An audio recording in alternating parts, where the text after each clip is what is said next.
Ay, ya, a ver. eh, Hemos estado conversando de las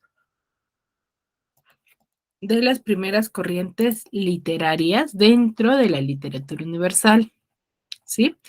Si bien es cierto, en un inicio habíamos hablado sobre el clasicismo, ¿sí? Que engloba prácticamente tanto a la literatura griega, al teatro griego y a la literatura medieval, ¿sí?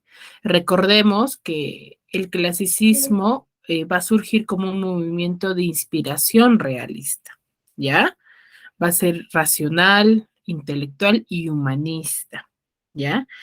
Eh, re- Cuando nosotros hablábamos de la literatura clasicista, mencionábamos que surgió en el siglo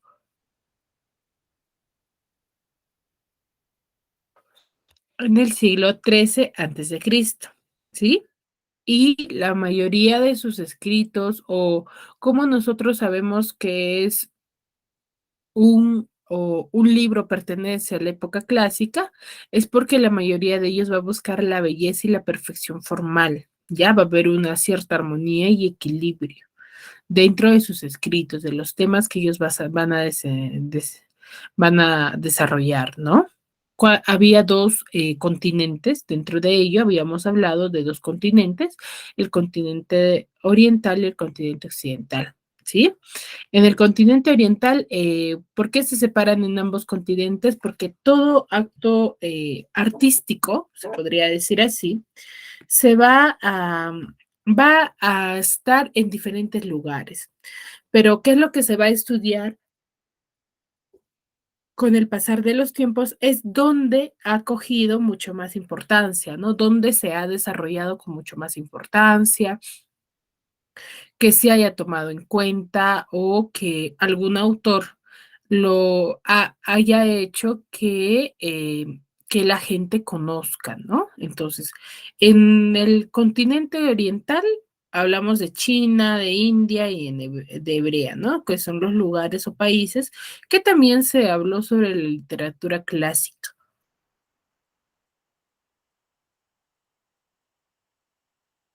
¿sí?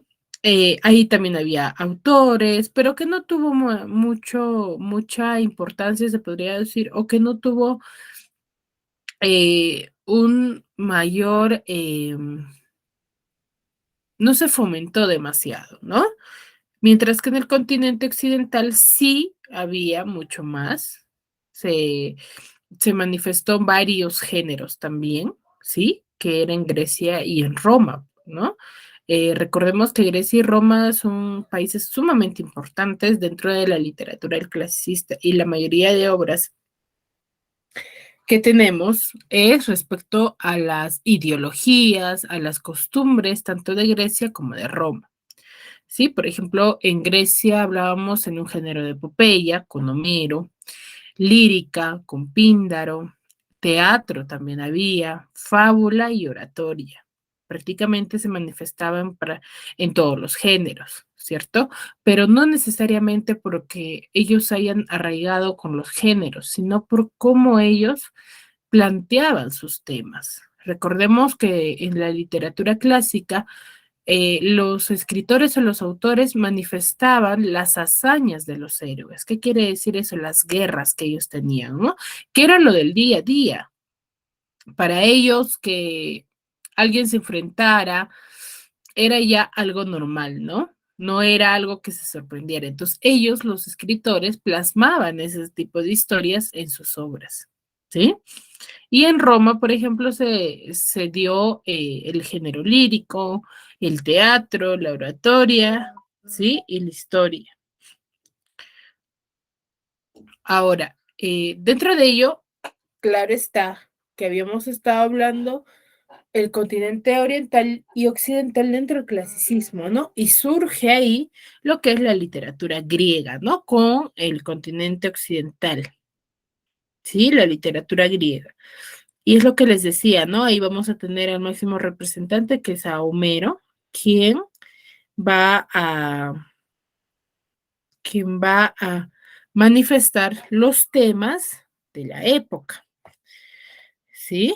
Los temas de la época, sus costumbres. Recordemos su máxima obra es la Ilíada y también la Odisea, ¿no? Que en ambos narra la guerra y, por ejemplo, en la Ilíada narra el último año de guerra de la guerra con Troya, ¿sí? Que vamos a tener a Aquiles, a Penélope, y en la Odisea va a narrar ya todo el desarrollo o la historia que surgió para el regreso de Aquiles, ¿no? Ya que él se fue. Entonces nos narra esas aventuras de Ulises, ¿no? Cómo es que pasa por las ninfas, va a pasar por diferentes tipos de obstáculos para llegar a su familia, ¿sí? Recordemos que en la Odisea mencionábamos que se dio mucho lo que es la fidelidad, ¿no? Es un tema sumamente importante dentro de ello, ya que eh, van a observar durante el desarrollo en que Penélope, que es la mujer o la esposa de Aquiles, va a ser va a ser fiel a Aquiles. ¿Por qué? Porque él estuvo desaparecido prácticamente 7 años, ¿cierto? Pero para él habría pasado solamente días, pero no había estado años perdido, de la cual ya se podría decir, las personas del lugar donde vivían, se apoderaron del, de la mansión o de la casa de Aquiles, ¿sí? ¿Para qué? Para que puedan tener otro quien los dirija. Pero en ese caso Penélope no fue ingenua, pues, ¿no? Y ella afrontó todos esos obstáculos, ya que los engañó, ¿no? Y de esa manera no tuvo contacto con ningún otro hombre hasta que llegase Aquiles, ¿sí? Eso es por parte de la literatura griega, ¿no? Y dentro del teatro griego también se narran, recuerden que las características que van a tener los escritores, no solamente los escritores, sino también los... pintores, los que se desenvolvían en cuanto a la construcción de casas, los arquitectos, se podría decir, los de la música, van a tener las mismas características, ¿sí? Eh, en cuanto a los temas, al estilo que ellos manifestaban, ¿sí? No solamente ellos, y de esa manera podemos ver, ¿no? Si nosotros vemos algún texto, podríamos reconocerlo basándonos en las características que propiamente son de la literatura griega, ¿no? Del clasicismo, porque también comparte, ¿sí? Y dentro del teatro griego, eh, mencionábamos que va a surgir, ¿sí? Con Sófocles, quien va a seguir planteando temas de guerra, temas basadas en la cotidianidad de ese tiempo, ¿sí? ¿Por qué con Sófocles? Porque Sófocles es uno de los escritores que va a aumentar a 3 el número de actores en la escena. Recuerdan que el teatro griego surge como cantos nada más, como un musical, en la que estaba conformado por varones, por un grupo grande de varones. Entonces surge como un cántico nada más dentro del desarrollo de su historia, ¿no? Y usaban máscaras, su vestimenta era súper sencilla, eran solamente parecidas batas, y cada actor, cada personaje se ubicaba en un lugar en específico y no había diálogo, ¿ya? Entonces, base al enfrentamiento de Tespis, ella va a introducir lo que es el diálogo, ¿sí? Pero se preguntarán, ¿no? ¿Y para qué usaban las máscaras? Las máscaras lo usaban para manifestar y usaban una gran variedad de máscara para manifestar las expresiones, los sentimientos de cada personaje. Por ejemplo, en la actualidad, si bien es cierto, vemos que ya la persona va vestida, va escenificada, va caracterizada de acuerdo al personaje que le toca, ¿cierto? Pero en ese tiempo no había eso. ellos manifestaban por ejemplo, si querían manifestar molestia o tristeza, ya tenían una máscara, ¿sí?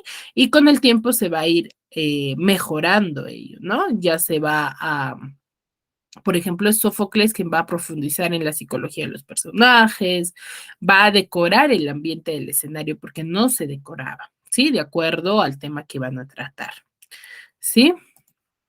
Ahora, el día de hoy vamos a hablar respecto a lo que es la literatura medieval. ¿Alguien me podría mencionar qué es la literatura medieval o a qué nos referimos? ¿O qué querrá decir?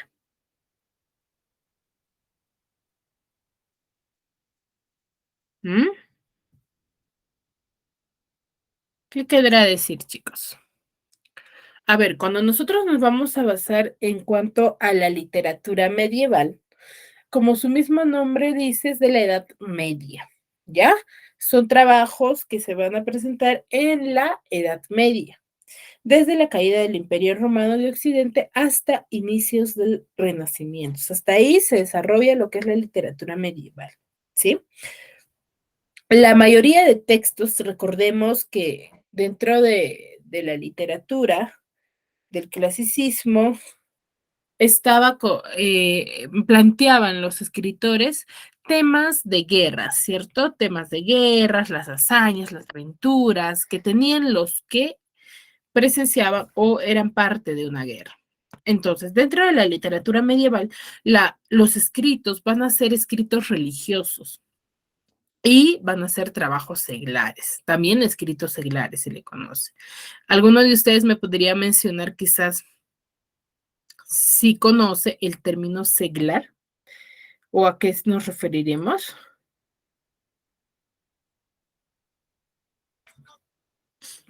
¿Mm?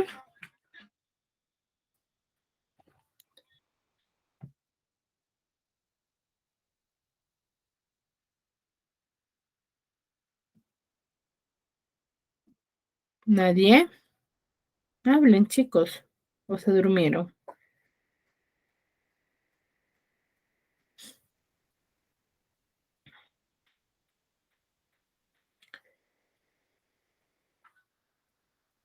Chicos.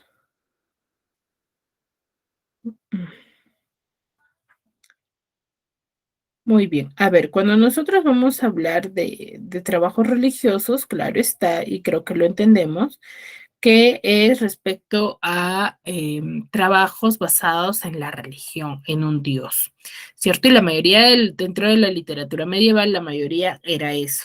Y trabajos seglares Y trabajos seglares son aquellos trabajos de las personas no creyentes, personas laicas, ¿ya? Personas que eran muy apartadas de la religión. Entonces, había esos dos modelos, ¿no? Los que creían y los que no creían en la religión, ¿sí? Y dentro de ello, claro está que ese sentimiento religioso va a estar muy arraigado a la guerra, porque aún no se sale de lo que es esas costumbres, ¿no? Entonces, los trabajos van a ser religiosos y va a estar siempre arraigado a lo que es las guerras, pero ya se va a ir dejando de lado ello, ¿no? Y la guerra se va a ver como un hecho casi cotidiano, como les decía, ¿no? Es un hecho que lo van a desarrollar con cotidianidad porque era algo que sucedía en ese tiempo, ¿no? Por ejemplo, ahora, para nosotros quizás puede ser sorprendente, pero por ejemplo, la corrupción de los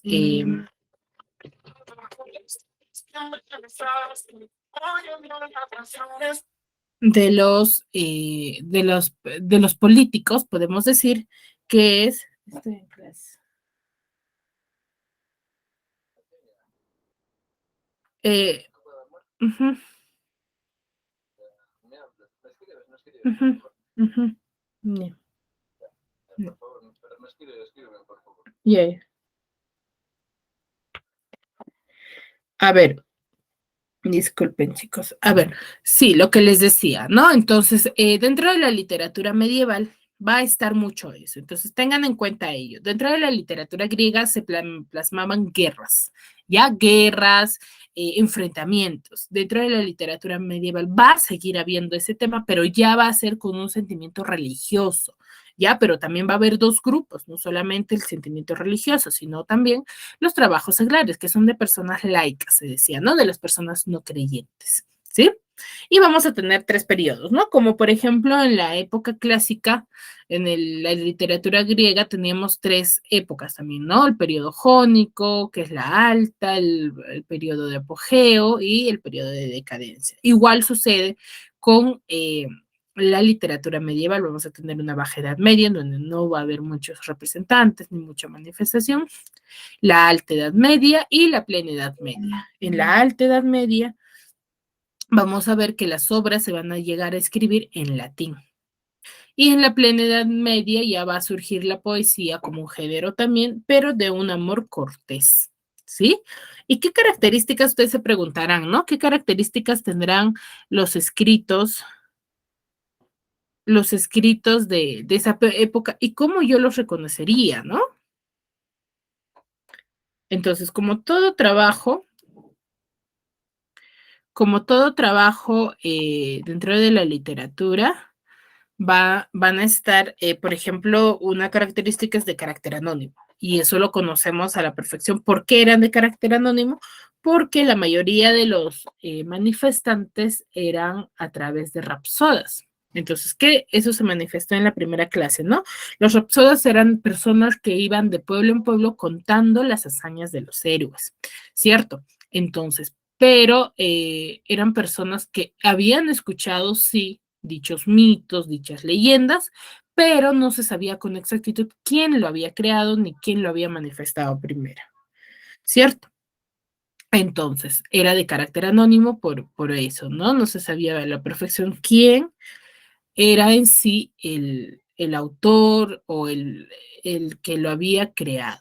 Era una obra oral, la mayoría de ellos eran obras orales por el mismo hecho.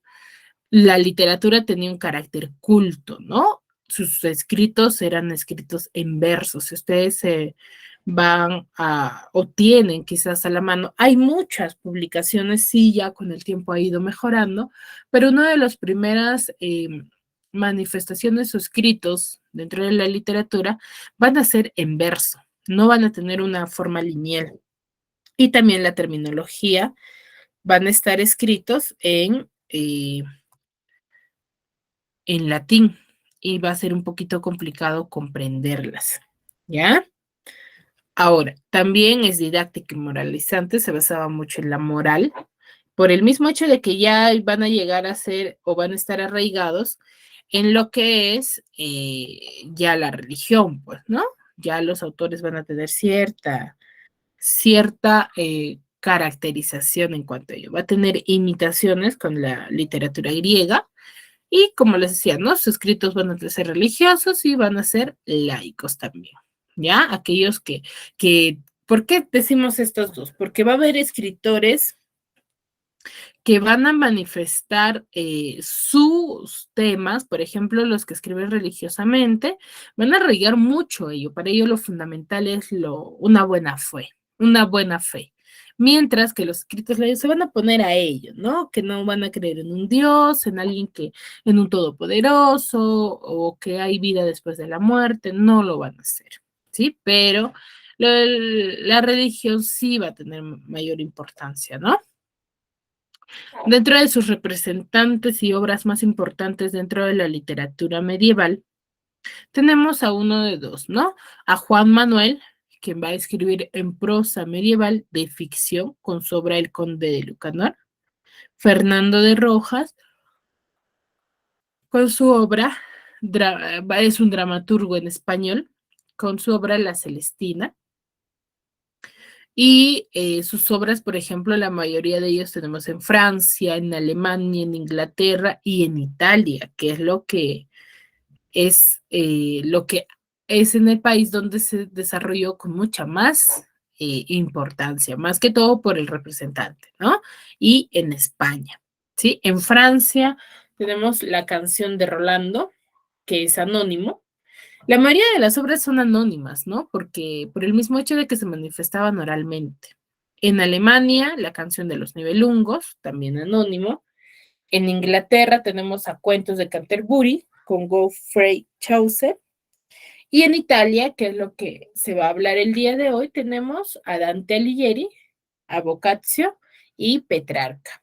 Y en España tenemos al Cantar del Mío Cid, que es anónimo también, y la Celestina de Fernando de Rojas. Entonces, son algunos escritores, claro está que hay muchos más, pero son algunos de los tantos que se hablan, ¿no?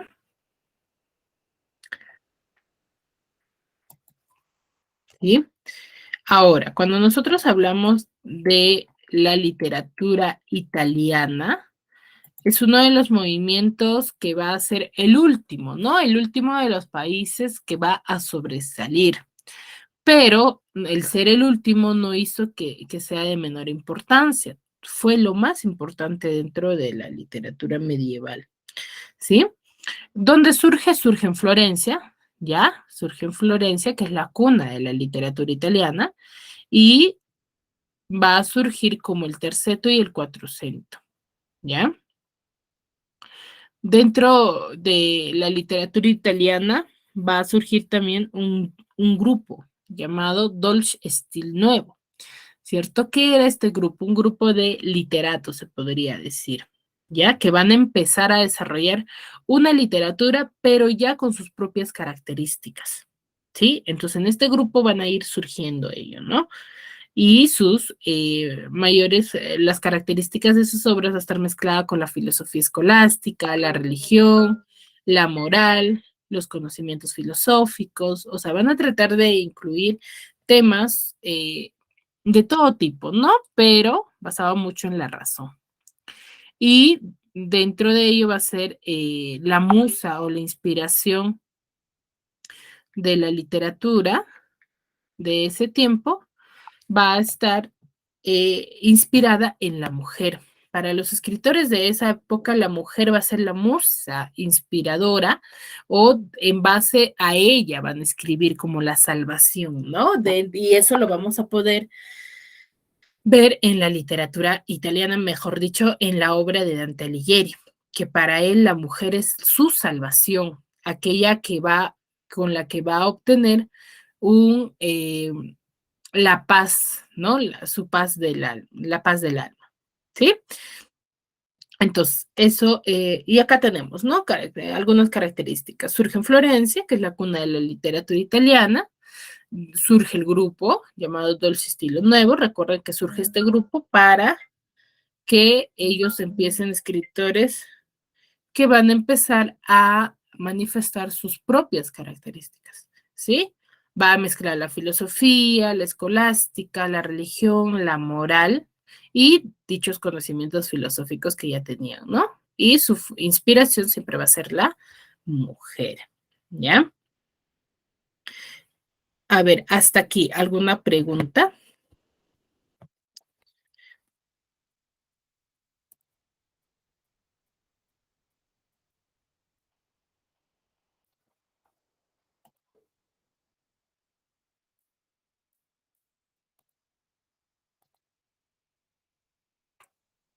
¿Alguna pregunta hasta aquí, chicos?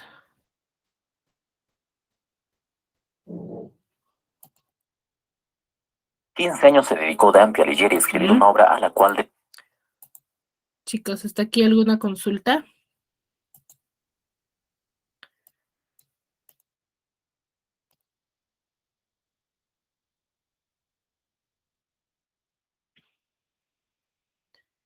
Chicos, ¿están ahí?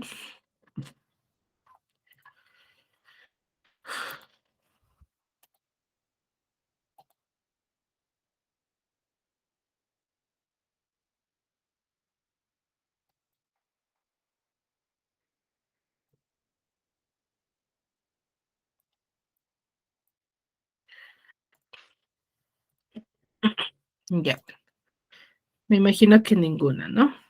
Ya, a ver, Dante Alighieri va a ser uno de los máximos representantes dentro de la literatura medieval, porque vamos a ver la mayoría de las características dentro de él, y aparte porque su obra va a tener mayor apogeo y va a ser estudiado por todos, ¿sí?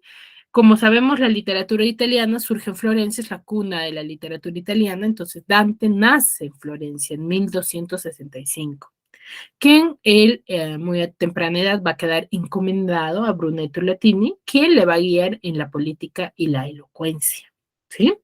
Pero en 1274 va a conocer a Vizia Portinari, que es Beatriz, ¿sí? Y a los 24 años va a formar parte del ejército, que al mismo tiempo, pasar de unos años, él es desterrado de Florencia, pero por calumnias. Y en 1321 muere víctima de la malaria. Ahora, uno de los pasajes de su vida es que va a conocer a Vixia Portinori, ¿cierto? Que es Beatriz dentro de su obra, pero la conoce, pero nunca ha dirigido palabra con ella, ¿ya? Pero en su obra sí lo plasma, que es la Divina Comedia. Dentro de ello tenemos tres personajes principales. Tenemos a Dante, a Virgilio y a Beatriz, que va a regir en torno a ellos, ¿no? Dante es el personaje principal, es quien va a pasar por los caminos o los círculos del infierno, el purgatorio y el paraíso, ¿ya? Virgilio es quien lo va a acompañar por el purgatorio y por el infierno, pero él es quien no puede ingresar al paraíso, entonces hasta ahí le acompaña Dante. ¿Quién es Virgilio? Virgilio es un poeta romano a quien Dante admiraba mucho y era seguidor de todas sus obras, ¿sí? Y Beatriz es la mujer de la que Dante está eternamente enamorado, por eso es que Beatriz se encuentra en el paraíso, ¿sí? Y Virgilio no puede ingresar al paraíso por estar castigado, ¿no? Por ser pagano.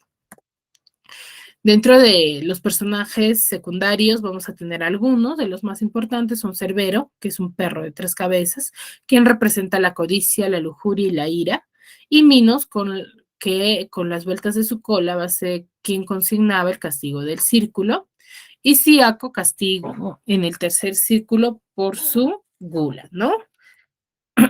Entonces, ¿de qué trata la Divina Comedia? La Divina Comedia es una obra sumamente importante que nos va a narrar los hechos o los diferentes pecados que cuenta este Dante, ¿no? Va a haber el pecado de la hipocresía, el pecado de la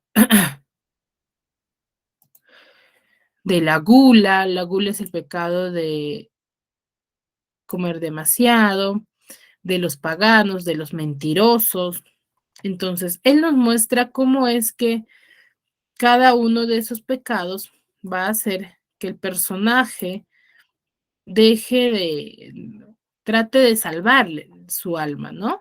Más o menos de ello nos narra, ¿no? Cada uno de los círculos pasa por un obstáculo, ¿para qué? Para salvar su alma, porque él tiene que llegar a la salvación, que es el paraíso, ¿no? ¿De qué forma tiene esta historia? Es de un cono invertido, como ven acá. ¿Ya? Como lo observan. Cada uno de esos círculos era un pecado. 9 del infierno y 9 del purgatorio. ¿Sí?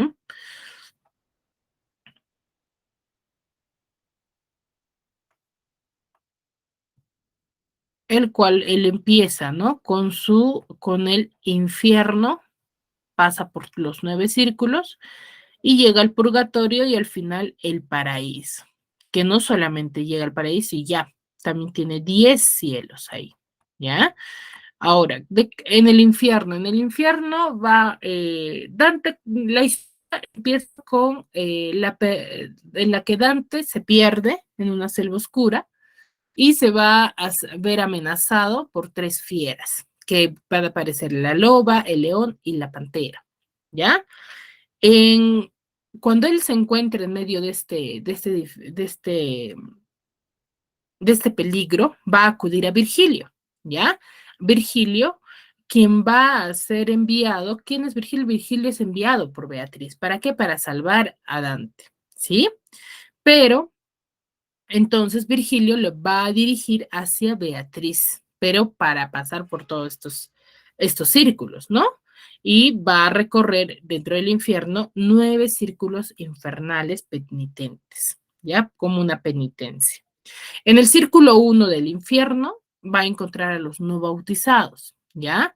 Se va a encontrar ahí a Horacio, Ovidio, Diógenes, a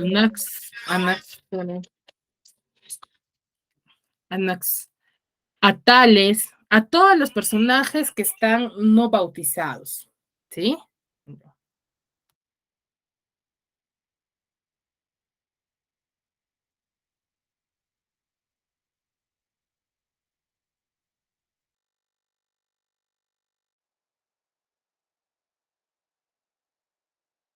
Las 11.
A ver, surgió algo. Ya, a ver, los que le venía diciendo, ¿no? Entonces, en el primer círculo vamos a encontrar a todos aquellos que no están bautizados. En el círculo 2 vamos a encontrar a la entrada a Minos, quien va a juzgar a las almas y va a determinar a dónde irán en este recinto. Ya azotados, ellos, esos sí van a estar azotados por terribles vientos y van a pagar las penas los lujuriosos. ¿Ya? En el círculo 3 vamos a encontrar a los devoradores por el mitológico Cancerbero, quienes van a pagar sus culpas los que se dejaron llevar por el pecado de la gula, ¿ya? Hay ciertos castigos ahí. En el círculo 4 vamos a encontrar los guardados por Pluto, los ávaros, los pródigos, los que cumplen su condena siendo estrellados los unos contra los otros, ¿sí? Los rateros, ¿no? Entonces, en cada uno de los círculos vamos a encontrar diferentes tipos de pecados, ¿no? Por el mismo hecho de que la Divina Comedia está basada en ello, ¿no? En la historia y la religiosidad, ¿sí? Y lo mismo sucede en el purgatorio, pero ya en el purgatorio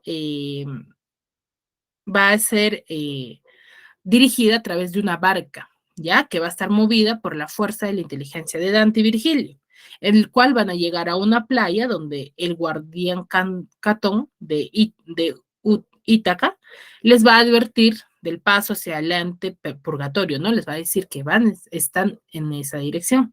Va a estar dividido en dos relatos rellenos donde van a cumplir su castigo, los excomulgados, los negligentes, los muertos violentamente, y Dante va a ser siempre acompañado por Virgilio, pues, ¿no? Y a partir de ahí va a iniciar su recorrido por el purgatorio, ¿no?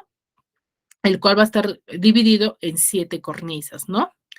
Recuerden, en el infierno, 9 círculos, en el purgatorio, 7 cornisas, ¿sí? Hasta llegar al paraíso, ¿no? Al paraíso terrenal. Después de llegar al paraíso terrenal, recién pasa al paraíso que está conformado por 10 cielos. Ya prácticamente por algunos, se podría decir, planetas, ¿ya? Les voy a mostrar un pequeño video respecto a la Divina Comedia para que lo puedan comprender mucho mejor. Me avisan, por favor, si el audio se llega a escuchar. 15 años se dedicó Dante a leer. ¿Se escucha el audio, chicos? ¿Me confirman, por favor? Janet, Yanira, Elsa.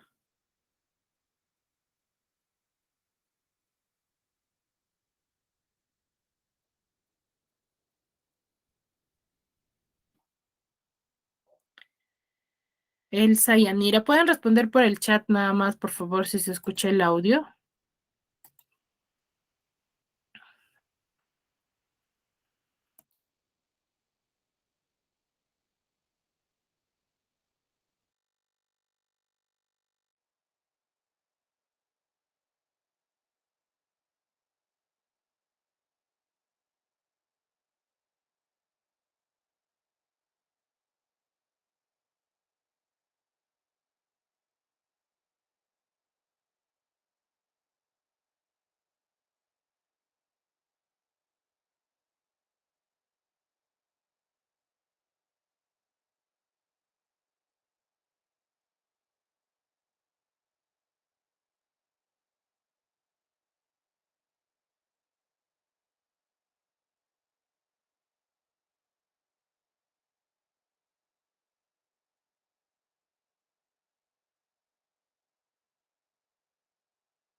Unas que grita de dolor. Pecadores enroscando su cola las veces que deberá descender el penitente. El siguiente círculo es el lugar de los golosos, quienes están en una mezcla de lluvia negra y lodo. El guardián es Cerbero, un monstruoso perro de 3 cabezas. El siguiente lugar es el círculo de los avaros y pródigos. Su guardián es Plutón. Aquí los pecadores se empujan recíprocamente enormes pesos. En el quinto círculo sufren los iracundos en la laguna Estigia, llena de lodo, en la que se embisten y se destrozan. También se encuentran los soberbios y envidiosos. En el siguiente círculo se encuentran los herejes, quienes están en sepulcros ardientes. El guardián del séptimo círculo es el Minotauro. Se divide en tres jirones donde padecen los violentos contra el prójimo, contra sí mismos o suicidas, y los violentos contra Dios. El guardián del octavo círculo es Gerión. Tiene la cara de hombre justo y honesto, pero el cuerpo de serpiente. Está dividido en 10 fosas concéntricas donde padecen los fraudulentos. Finalmente, en el noveno círculo se encuentran los traidores. Está dividido en 4 fosas. En la fosa judeca se encuentra Lucifer, quien tiene la mayor parte del cuerpo congelado y alas de murciélago. Además, tiene 3 cabezas. La principal muerde a Judas, quien grita de dolor. Cuando Dante observa a Lucifer, no puede soportar tan horrible espectáculo. Virgilio aprovecha que Lucifer extiende las alas para cruzar hacia el otro lado. A lo lejos distinguen una montaña que emerge sobre el mar. Es el purgatorio, el cual se encuentra en las antípodas de Jerusalén. El guardián Catón les facilita el paso hacia el antepurgatorio, que se divide en 2 rellanos, el de los negligentes que se arrepintieron a última hora y el de los que no lo hicieron.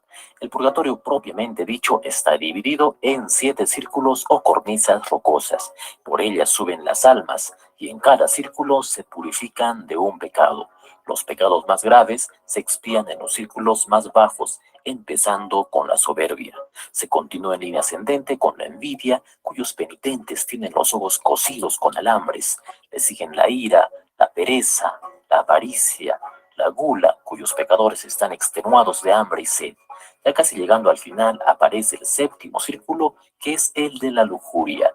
Allí se encuentra Guido Vinicelli, célebre poeta toscano a quien Dante considera su maestro. Una vez pasados los círculos, Dante llega finalmente a la cima o paraíso terrenal. Ahora Beatriz será su guía por el reino de los cielos. El primer cielo corresponde a la luna. Allí están quienes no cumplieron sus votos hacia Dios. En el segundo cielo, de Mercurio, se encuentran los espíritus que hicieron acciones buenas mientras buscaban el honor y la gloria. En el cielo de Venus están los que fueron inclinados hacia el amor. El Sol es el cuarto planeta. Beatriz brilla más cuando asciende. Es el cielo de los sabios. Aquí se encuentra Santo Tomás de Aquino. En el cielo de Marte se ubican los que han combatido por la fe. Le sigue Júpiter con los que han administrado rectamente la justicia. Los espíritus forman un águila celestial. Dante sigue ascendiendo al séptimo cielo, el de Saturno, donde están quienes se dedicaron a una vida contemplativa. El octavo lugar lo ocupa el cielo estrellado. Aquí se presentan Jesús y María. En el noveno cielo o cristalino están los coros angelicales cantando el Hosana. Finalmente Dante se halla en el Empirio, lugar donde están los espíritus bienaventurados sentados en gradas semejantes a los pétalos de una delicada rosa. Estos rodean la gloria de Dios, cuya deslumbrante belleza le fue permitida contemplar a Dante gracias a la ayuda de San Bernardo, ya que Beatriz vuelve a ocupar su lugar en torno a Dios. Dante logra finalmente ver los 3 círculos de la Santa Trinidad. La Divina Comedia pertenece al género épico y su especie es la epopeya. Está escrita en italiano toscano y se divide en un prólogo y 3 partes: el infierno, el purgatorio y el paraíso, que están divididos en 33 cantos cada uno. Presenta estrofas en tercetos que son endecasílabos con rima encadenada. Dante utiliza en esta obra la numerología simbólica y cabalística. Es alegórica ya que los personajes representan una idea.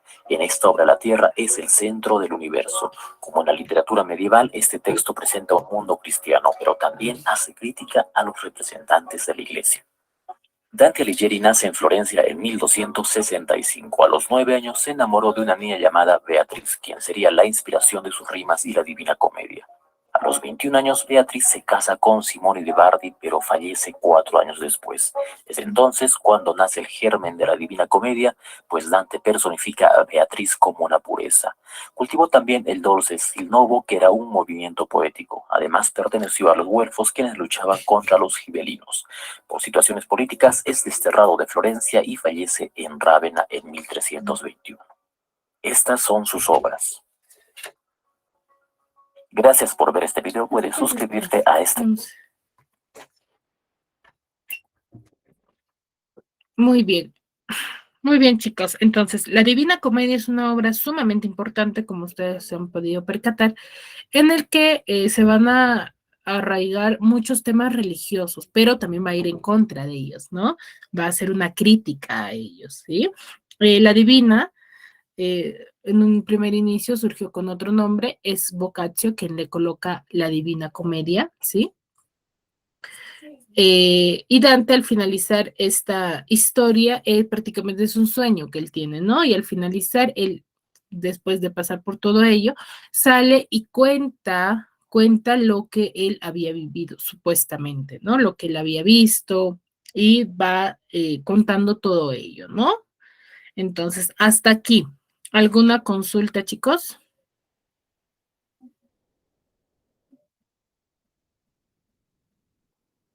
Bueno, ninguna, ¿verdad? Muy bien, espero que me hayan podido comprender, ¿sí?